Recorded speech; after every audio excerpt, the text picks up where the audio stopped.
Salut, salut les amis, on espère que vous allez bien. En tout cas, nous ça va tranquille. On est le 11 janvier 2026 avec Captain, que vous connaissez déjà, qui est en pleine gestation, qui va bientôt mettre bas, qui m'a aidé aujourd'hui dans le fourrage. Voilà, elle m'a aidé. Captain, elle reste souvent libre parce que c'est la capitaine, c'est elle qui m'aide à m'occuper du troupeau. Donc c'est une créole croisée. On voit effectivement sur la longueur des oreilles, elle n'a pas les petites oreilles, les cabris créoles. Donc mais je ne saurais vous dire, je pense que c'est de l'anglo, voilà, mais je ne saurais vous dire. Elle est pleine, elle va bientôt mettre bas. Et regardez comment elle est jolie, comment elle a un beau poil luisant. Voilà. Mais oui, Doudou, elle est affectueuse. Franchement, c'est la plus affectueuse. Au départ, je pensais pas garder les cabris créoles. Et c'est elle qui m'a motivé parce que je trouve que les cabris créoles sont beaucoup plus doux que les cabris de race. Les cabris de race, ils sont un peu plus teigneux, ils sont un peu plus nerveux, voilà, un peu plus solitaires. Et les cabris créoles, je trouve qu'elles sont plus affectueuses. Vous voyez, elle aime les câlins, elle aime les caresses avec son gros ventre. Regardez un peu, voilà. C'est Captain. Vous voyez, elle aime ça. Hein. Mais oui, Doudou. Tu aimes ça, Doudou, hein? Tu aimes ça, les caresses? Oui. Donc, aujourd'hui, on est dimanche, les amis. On est dimanche. Et, ben oui, Captain, on est dimanche. Et vous savez que le dimanche, c'est en général le jour de repos.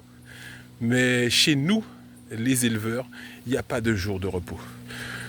Il n'y a pas de jour de repos. Donc, aujourd'hui, c'est jour de rassemblage de fourrage. Donc regardez, je suis venu aujourd'hui pour faire des tas. Ça fait une semaine que l'herbe a été coupée et il faut laisser sécher au soleil pour amener de l'herbe sèche pour les cabris qui sont en box. On a des cabris qui sortent, qui sont moins fragiles par rapport à leur race et d'autres qui sont un peu plus fragiles, donc qui restent en box.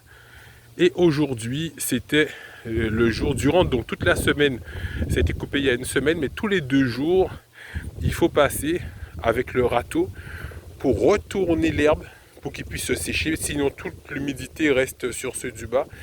Donc tous les 2 jours, je passais, retourner l'herbe. Voilà. Et là, c'est fait, donc on a plusieurs d'herbe qu'ensuite je vais compacter. Et donc je vais déjà rassembler, amener dans un endroit de stockage compacté pour ensuite mettre pour les cabris qui sont en box. Voilà, c'est le dimanche, mais les éleveurs, effectivement, on n'a pas de dimanche, on travaille vraiment tous les jours. Vous voyez, plusieurs tas qui vont ensuite être amenés pour les cabris et bovins aussi. Hein. Donc pour les bovins aussi, on va leur donner un peu d'herbe des fois, si là où ils sont attachés, il n'y a pas suffisamment d'herbe. Donc vous voyez, il y a plusieurs tas. Après, c'est pas de l'herbe super riche, comme on voit l'herbe de luzerne et d'autres que je pense essayer aussi pour mes bêtes. C'est pas aussi riche en minéraux, en vitamines et même en protéines. Donc, mais c'est quand même pas mal. C'est quand même pas mal. Si on rajoute, pour l'instant, je rajoute des vitamines à côté. Je rajoute des vitamines pour les bêtes à côté. Donc ça peut faire l'affaire. Donc force à tous les éleveurs, parce que vous voyez, c'est un travail en continu qui commence des fois à 5 heures du matin et qui se termine à minuit, 1 heure du matin, voire plus tard, qu'on a des bêtes qui sont en difficulté. Ça peut finir encore plus tard. Donc qu'on a des nouveau-nés, quand on pense qu'on va aller se coucher, puis on entend des petits bruits dans la cage, dans les box, on sent qu'il y a des bébés qui sont en train de naître. Donc du coup, il faut effectivement à minuit qu'on s'y attelle, et alors qu'il faut se réveiller à 4h30, 5h du matin. Force à tous les éleveurs, à surtout ceux de France qui sont en train de perdre beaucoup de bêtes par rapport à une épidémie qui se fait en France. Beaucoup de bêtes qui sont tuées, euthanasiées de force. C'est vrai que c'est dur de perdre un cheptel comme ça, qu'on prend des fois 3 ans, 5 ans, voire 10 ans pour avoir des cabris d'une telle, même cabris bovins, ovins, d'une telle qualité. Et tu vois qu'effectivement on vient, on tue tes vaches parce que effectivement c'est vrai que ça risque de se propager. Donc pour que ça ne se propage pas, ben, qu'est-ce qu'ils font? Ils tuent les bêtes, alors que apparemment il y a d'autres solutions qui sont apportées, tout comme le vaccin. Il y avait d'autres solutions qui étaient apportées, et en fait ils décident que non, c'est comme ça qu'ils veulent travailler sur la lutte contre cette pandémie.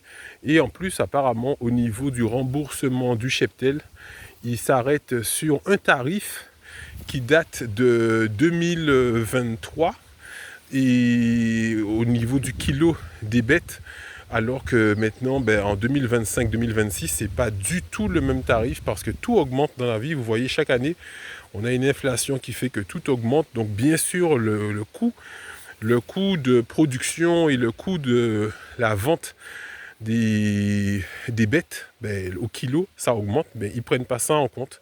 Ce qui est dommage aussi, parce que vous voyez que ben, vous êtes à perte en fait. Vous travaillez toute la journée, du lundi au dimanche, 10, 12, 15, 20 heures par jour, et ensuite on tue vos bêtes et on vous paye, on vous rembourse à 60-70%, donc c'est quand même assez dur. Force à eux. Heureusement que ça ne nous a pas encore impacté sur la Guadeloupe, mais on vous soutient grandement, et si on pouvait venir vous soutenir sur le terrain, on serait aussi venu sur le terrain. Merci à vous d'avoir regardé cette vidéo. Je continue, je vais faire le ramassage maintenant pour ce dimanche, et ensuite préparer effectivement les grains aussi, parce qu'on complémente ça avec les grains de notre partenaire Casanimal. Voilà, pour donner aussi un peu de Purina pour compléter. Merci beaucoup, et je vous dis bon dimanche. Chaud.